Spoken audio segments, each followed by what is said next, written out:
Assalamualaikum warahmatullahi wabarakatuh. Bagaimana kabar kalian pada pagi hari ini? Semoga kalian semua dan keluarga dalam keadaan sehat ya anak-anak. Nah, sudah siap belajar hari ini? Nah, kelas 2 hari ini kita akan belajar tema 5, subtema ketiga, pembelajaran keempat. Nah, hari ini kita akan belajar apa saja? Yang pertama, bahasa Indonesia, menemukan kosakata baru dalam puisi anak. Yang kedua, matematika, menentukan konversi satuan panjang, yakni sentimeter dan meter. Yang ketiga, SPDP, gerak tari menirukan tumbuhan. Nah, kita belajar yang pertama dulu. Bahasa Indonesia, menemukan kosakata baru dalam puisi anak. Nah, ini ada puisi dengan judul Desaku, karya El Manik. Nah, ini boleh biasanya kita nyanyikan, tapi kita baca sebagai puisi. Desaku yang kucinta, pujaan hatiku, tempat ayah dan bunda, dan handai taulanku. Tak mudah kulupakan, tak mudah bercerai, selalu kurindukan desaku yang permai. Nah, temukan kosakata baru pada puisi di samping. Kira-kira apa saja ya? Nah, yang pertama apa kira-kira tadi? Nah, pujaan, itu kosakata yang baru. Yang selanjutnya ada handai, yang selanjutnya ada taulan, yang selanjutnya bercerai, yang terakhir adalah permai. Nah, ini ada 5 kosakata baru dalam puisi Desaku. Begitu ya. Selanjutnya, nah kita belajar matematika, menentukan konversi satuan panjang yakni sentimeter dan meter. Nah, satuan panjang itu bisa diukur. Alat ukur panjang itu ada 4 macam. Yang pertama, meteran saku. Meteran saku ini digunakan untuk mengukur benda yang berukuran besar. Contohnya ada almari, ada pintu, meja, nah dan banyak lagi. Yang nomor 2 ada penggaris. Penggaris ini digunakan untuk mengukur benda yang berukuran kecil. Contohnya apa?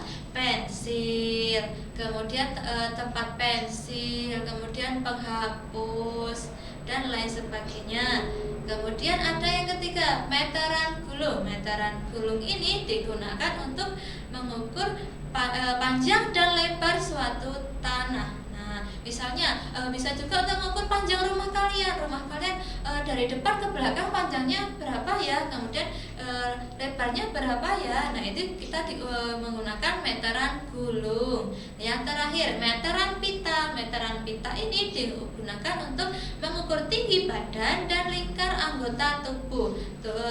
Tinggi badan kita bisa diukur dengan meteran pita. Misalnya lingkar lengan berapa, kemudian lingkar perutnya berapa, lingkar pinggangnya berapa. Nah, itu menggunakan meteran pita yang biasa digunakan oleh para penjahit. Nah, yang selanjutnya adalah SPDP, gerak tari menirukan tumbuhan. Ini ada contoh gerak bunga mawar di taman. Kita tirukan ya. Nah, yang pertama tangannya ada di atas kepala, kemudian turun ke bawah, kemudian ke atas, bunganya mekar gitu. Diulangi sekali lagi. Tangannya di atas, kemudian turun, kemudian bunganya mekar. Yang selanjutnya, ini gerakan sangat bunga tertiup angin. Ini tangan kalian taruh di atas kepala, kemudian tertiup angin. Nah, ini adalah gerakan bunga tertiup angin. Kemudian tangannya melebar, terbuka dan tertiup angin. Kemudian kembali lagi ke atas kepala, kemudian berputar. Nah, diulangi sekali lagi ya. Nah, tangannya di atas kepala, kemudian badannya berputar. Nah, tangannya dibuka, ikut berputar kembali. Nah, selanjutnya di atas kepala, kemudian berputar. Nah, yang selanjutnya ini gerakannya tertiup angin juga. Salah satu kaki, berarti yang kiri dulu di depan, kemudian tangannya terbuka, kemudian kakinya yang kanan ke depan. Seperti itu.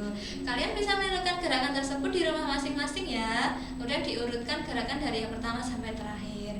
Yang selanjutnya tugas untuk kalian. Nah, ukurlah tinggi badan anggota keluargamu menggunakan meteran. Meteran apa ya kira-kira tadi ya? Meteran pita. Nah, tulislah hasilnya dalam tabel berikut ini. Nah, dituliskan anggota keluarga kalian siapa saja. Misalnya ada ayah, ibu, kakak, adik, dan kakek, nenek boleh. Nah, diukur masing-masing tinggi badannya dalam satuan sentimeter? Kemudian jawablah pertanyaan di bawah ini. Yang pertama, siapakah anggota keluargamu yang paling tinggi? Kemudian urutkan anggota keluargamu dari yang pendek hingga tertinggi. Nah, itu untuk tugas kalian pada hari ini. Nanti tugas kalian ditulis di buku tugas tematik masing-masing ya. Kemudian setelah selesai dikirimkan ke wali kelas. Sampai jumpa di video selanjutnya. Wassalamualaikum warahmatullahi wabarakatuh.